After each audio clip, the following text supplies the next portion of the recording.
When we think about Wabash College, we think about all the traditions that we have on campus chapel sing, senior bench, and Monon Bell, among many others. We have never steered away from our past. Yes, we have made changes to things like the W situation on the white shirts for chapel sing, but we maintain the same principles. The same can be said with Rome. Rome, a city built on top of a city, on top of another city, on top of that city. You get the idea. We know Rome as a city built in layers, layers of time. These layers of time can be shown all over the city through remaining monuments, buildings, churches, and even restaurants. These layers are most obvious in locations like the Roman Forum. The layers in the Roman Forum show just how the new Rome was literally built on top of the old Rome before. The large dugout area used to be covered with dirt, even with the buildings above it as shown, hiding the grandeur and respect that this forum once held. The Roman Forum is one of the best examples of Rome's adaptation over time. It was first established as a marketplace in the 7th century BC, until it was finally recognized as the first major forum in Rome. By the time of the Roman Republic, it was used as a centerpiece for politics. In the empire, late emperors went back to it to rebuild or add on to it, showing that the Romans never completely steer away from its roots. Rome shows how much it loves to go back to its foundation by memorializing the hut of Romulus. It was not surprising that the hut of Rome's founder is in the center of Rome, next to the Roman Forum, though it most likely was just used as Roman propaganda during its time. This certainly demonstrates Rome's love for its past. It was just amazing to see how Rome builds on top of itself in a public setting. Here, people are walking on top of where the Forum of Trajan used to be. Rome built a busy public space on top of an ancient busy space, sharing many common characteristics. It never completely stems away from its initial purposes. Images like this make it a little bit easier to picture what the view was like in the days of the Roman Empire. Romans were very good at incorporating cultures and religions from conquered lands from around the world. From gods to languages, people can witness while in Rome just how open Romans were to outside influences. Temples of Greek gods or inherited Greek gods were one of the most prominent while visiting Rome.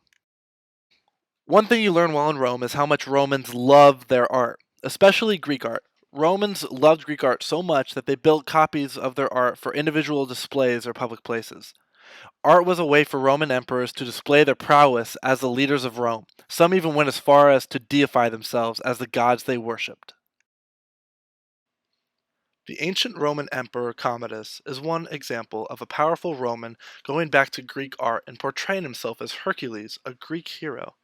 Portraying himself as a strong, almost deifying himself, Commodus wanted to send a message of the type of ruler he was to the people of Rome and around the world. Rome was very adaptive towards the ideas from Egypt. Romans adapted Egyptian gods and had their own cults in the city of Rome and throughout the empire. Romans marveled at the beautiful handiwork of hieroglyphics and took obelisks like these out of Egypt and shipped them to Rome and throughout the rest of the empire.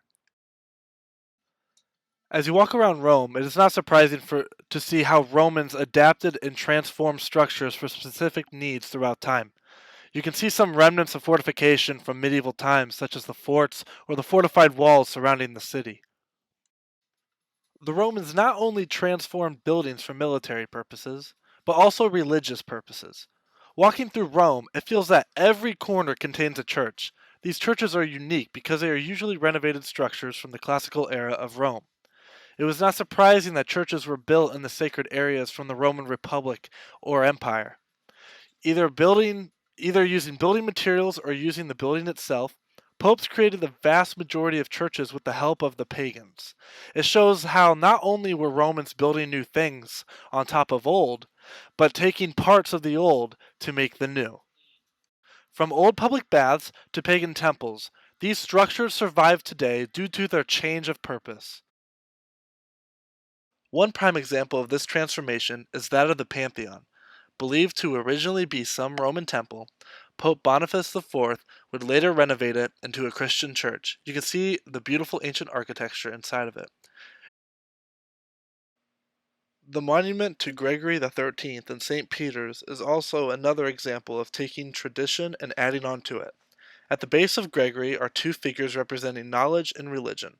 Pagan goddess Minerva represents knowledge, whom the Pope is facing away from. Maybe Gregory is showing what is now more important, religion.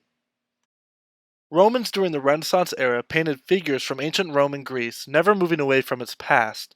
In this fresco of the School of Athens, we can see prominent philosophical figures such as Plato and Aristotle. Renaissance artists like Raphael connected the past to the present in his photos and reminded the people of Rome to never forget how they got to where they were. Raphael also painted an image showing Aeneas fleeing a city, being either Borgo Vecchio or Troy, also showing Pope Leo IV in the background. He again uses classical influence throughout his paintings in the Vatican, in the heart of the stronghold of Catholicism. Who does this painting best glorify, Aeneas or Pope Leo IV? Even in the more recent years, we see reflection back to the past. The Victor Emmanuel Monument towers over a bustling part of Rome. Showcased on a horse, the positions of the horse and the king look very similar to the positions of Marcus Aurelius and his horse. It may be a coincidence, but with the Rome's way of holding on to its past, maybe not. Even restaurants have their own traditions kept over time. Restaurants, along with other storefronts, have people outside of them trying to heckle you into going into their place. Being a group of lost American men, we normally gave in to the most attractive or nicest heckler that approached us. We did not just view the many traditions Rome holds over many centuries, we even had the opportunity to make our own traditions, from going to the bar every night to daily gelato runs. Rome's own traditions seem to influence us to make our own. So, looking back, Rome and Wabash College share a lot of similarities. They both hold dear to their many traditions and build onto them with new ideas and flavor. In many ways, Rome has impacted areas outside of its walls. Maybe Rome influences places around the globe to hold dear to their own traditions. Maybe, just maybe, Wabash College was inspired by Rome's attribute of holding onto its past.